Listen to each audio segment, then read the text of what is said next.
დღეს ვიწყებთ სვარკის მაგიდის საწყობას. ამ პროფილებით ავაწყობთ თავარ ჩარჩოს და ფაქტობრივად ყველა ნაწილს, მაგრამ პირველ რიგში კინა უნდა გავწმინდოთ.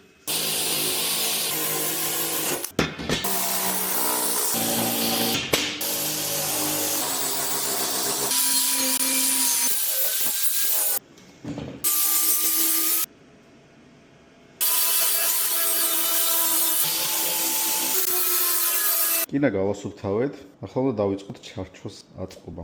ლისტებს შორის დაშორებას ვაკეთებთ 2.5 სანტიმეტრს, რომ კლემპები კარგად გაძრეს მათ შორის და ნებისმიერი კუთხიდან შემეძლოს, რომ კინის ნაჭერი, რასაც დავადუღებ, დავიჭირო. ეს ახაზავი არის ზუსტად 2.5 სანტიმეტრი და მაგას გამოვიყენებ იმისთვის, რომ ეს დისტანცია გავზომო. ეს გვაძლევს სიგანეს 79.5 სანტიმეტრს, რადგან დავჭრით კუთხეებს და ავაწყობთ ჩარჩოს.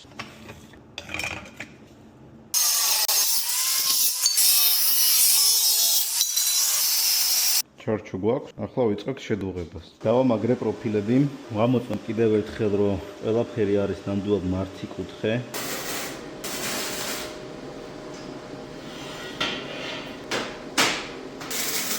ჩარჩო მზადაა. იდეალური მართი მაინც არ გამოვიდა ყველა მხარეს, პატარა ცდომილება მაინც მქონდა აქ, რომელსაც მე ჩამოვაჭრი.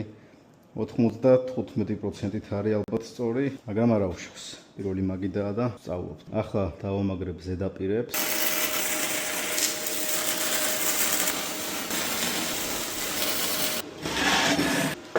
ესეც ჩვენი სვარკის მაგიდის ზედაპირი. იდეალურად სწორი არ არის. აი ეს არის ოდნავ ამოწეული, მაგრამ დანარჩენი საკმაოდ კარგად არის. ამას შუაში ასევე იქნება ღერძი, რომელიც ამ ყველაფერს გაათანაბრებს. შემდეგ ვიდეოში ასევე გავაკეთებ ფეხებს და უკვე დავკიდებთ ამ ყველაფერს კედელზე.